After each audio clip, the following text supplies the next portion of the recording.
बिस्मिल्लाहिर्रहमानिर्रहीम। शुरू अल्लाह के नाम से जो बड़ा मेहरबान निहायत रहम वाला है। अस्सलाम वालेकुम व्यूअर्स, रब्बि इश्रह ली सदरी व यस्सिर ली अमरी वहलुल उक़दतम मिन लिसानी यफ़क़हू क़ौली। अस्सलाम वालेकुम। मेरी आप लोगों के लिए बहुत सारी दुआएं हैं कि अल्लाह ताला आपकी तमाम परेशानियां दूर फरमाए, अल्लाह ताला आपकी तमाम जायज़ हाजात को, आपके तमाम जायज़ मकासिद को पूरा करे, और जिन जिन मकासिद के लिए, जिन जिन जायज़ मकासिद के लिए आप वज़ाइफ कर रहे हैं, उनमें अल्लाह ताला आपको कामयाबी अता फरमाए, आमीन।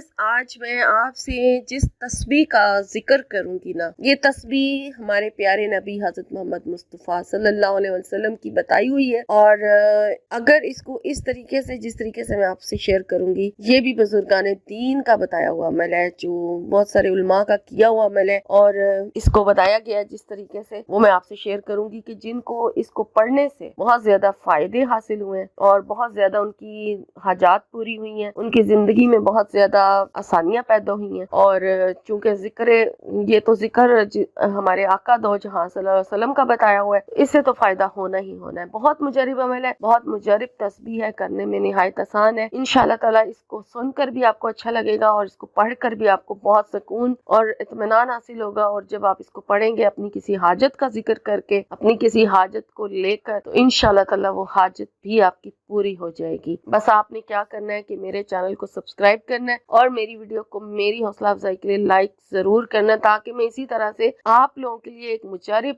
जो इंतहाई मुजरिब और आसान वज़ाइफ हैं, वो आपसे शेयर करती रहूं, लेकर रहूं। और ये बहुत ज्यादा फैज वाले अमल हैं जो आपसे मैं शेयर कर रही हूँ, और इंशाल्लाह ताला इनको पढ़ने के बाद आपको भी बहुत ज्यादा फैज हासिल होगा। आप जरूर इनको अपने जिंदगी में शामिल करें, जिक्र-ओ-अस्कार को। इन्हीं से आपके लिए दुनिया भी संवर जाएगी और आखिरत भी संवर जाएगी, परेशानियां भी दूर हो जाएंगी, सब कुछ आसान होता चला जाएगा। बस सब्र और हौसले के साथ अल्लाह के जिक्र को शुरू कर दिया करें और फिर उसको जारी रखा करें। ये ना पूछा करें कि कितने दिन करना है, मकसद पूरा हो जाए, बेशक छोड़ना चाहे छोड़ दें, किसी दूसरे मकसद को सामने रख के फिर शुरू कर दिया करें। बस जिक्र अल्लाह छोड़ा ना करें, इसी में आपकी निजात है। तो व्यूअर्स, क्या पढ़ना है आपने? तस्बीह। हो सकता है आप समझ भी गए हो कि कौन सी तस्बीह है। ये तस्बीह वो तस्बीह है जो हमारे आका दो जहां हजरत मोहम्मद मुस्तफ़ा सल्लल्लाहु अलैहि वसल्लम ने अपनी बेटी, अपनी प्यारी बेटी हजरत फातिमा ज़हरा को दी थी पढ़ने के लिए, यानी कि तस्बीह फातिमा जिसको बोलते हैं, फातिमी तस्बीह भी बोलते हैं, ये वाली, यानी जो हम हर नमाज के बाद 33 मरतबा और 34 मरतबा पढ़ते हैं। यानी कि किस तरह सुबहान अल्लाह 33 मरतबा, फिर अल्हम्दुलिल्लाह 33 मरतबा, और फिर अल्लाहु अकबर 34 मरतबा पढ़ते हैं। अब इसको हर नमाज के बाद आपने इसी तरीके से पढ़ना है, ठीक है? ये आप लाजमी पढ़ा करें, ये बहुत मुजरिब है, तो जरूर पढ़ा करें हर नमाज के बाद। जो लोग नहीं आती ना इस तस्बीह को पढ़ने की, वो जरूर अपने आप को आदत डालें। तो ये तो आपने पढ़नी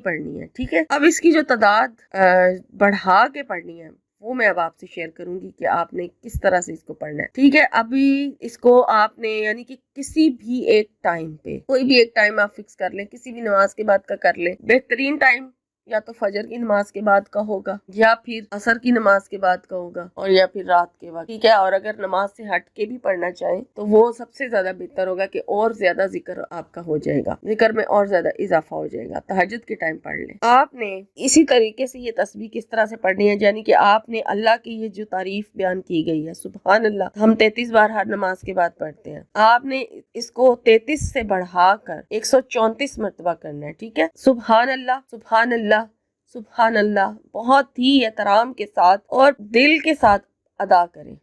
सुबहान अल्लाह, सुबहान अल्लाह, सुबहान अल्लाह, सही तरीके से, और 134 मरतबा इसको पढ़ लेना है, ठीक है? फिर आपने अल्हम्दुलिल्लाह को भी इसी तरह से 134 बार पढ़ लेना है, और फिर अल्लाहु अकबर को भी 134 मरतबा पढ़ लेना है। इस तरह ये तीनों 134 134 134 यानी 134 134 134 टाइम हो जाएगा। और फिर द्रूशिफ जरूर पढ़ना है। शुरू में द्रूशिफ पढ़ लें और फिर लास्ट में दुआ मांगे अपने मकसद की, जिस मकसद के लिए आपने इस अमल को किया, ठीक है? उस मकसद की दुआ करें और फिर उसके बाद द्रूशिफ करें, और इस तरह से ये आपका अमल पूरा हुआ है।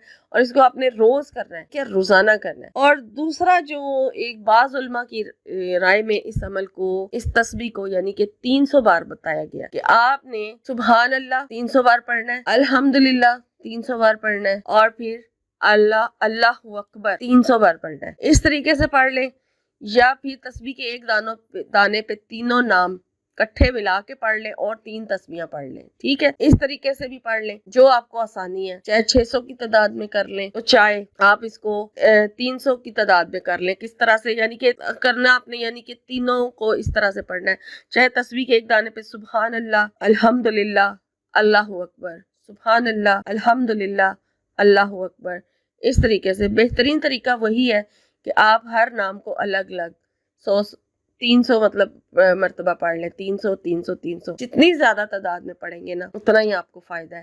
بہرحال مختلف بزرگان دین کی رائے مختلف تھی جو میں نے آپ سے شیئر کر دی ہے. تو اب آپ کو جون سا طریقہ بیسٹ لگتا ہے آپ اس طریقے سے اس کو پڑھیں, اور انشاءاللہ تعالی اپنی جس بھی حاجت کو لے کر پڑھیں گے, جس بھی مقصد کو لے کر پڑھیں گے, وہ مقصد آپ کا کچھ ہی دنوں میں ایسے آپ کو کا پورا ہوگا کہ آپ خود حیران ہو جائیں گے کہ اس کو پڑھنے سے اتنا فائدہ حاصل ہوا ہے. بہت آسان ہے, پڑھنے میں بھی آسان ہے اور جلدی سے پڑھا جائے گا. آپ ضرور پڑھیں. اللہ تعالیٰ آپ کو اس کو پڑھنے کی توفیق عطا فرمائے. آمین.